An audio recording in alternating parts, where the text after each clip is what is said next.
Fanny Agostini, trou béant, pilote blême. Son vol de l'enfer Paris-Aurillac. La présentatrice raconte l'angoisse qu'elle a vécue. Grosse frayeur pour Fanny Agostini.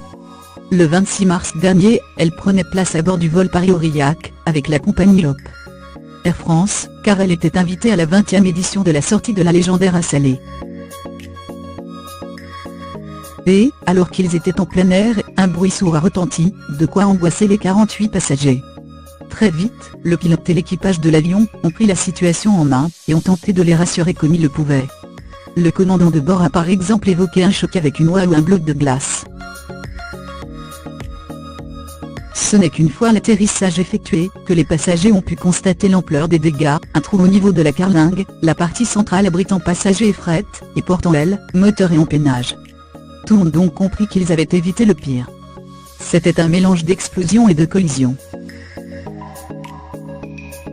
C'était très bizarre, on a retenu notre souffle, on s'est tous regardés avec une montée de notre rythme cardiaque, a expliqué la présentatrice de Thalassa à nos confrères de la montagne.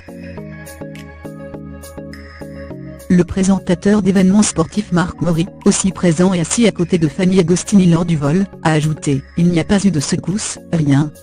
On a demandé à l'hôtesse ce qu'il s'était passé mais elle ne savait pas. » Ensuite, le commandant de bord nous a rassurés en nous disant qu'on avait percuté quelque chose, qu'à cette altitude ce pouvait être un oiseau ou un bloc de glace, il ne savait pas vraiment.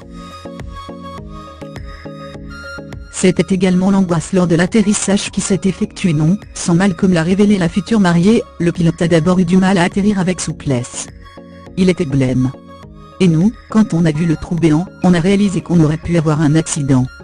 J'ai déjà connu des perturbations, mais je ne souhaite un vol comme celui-là à personne. On se dit qu'on a eu beaucoup de chance.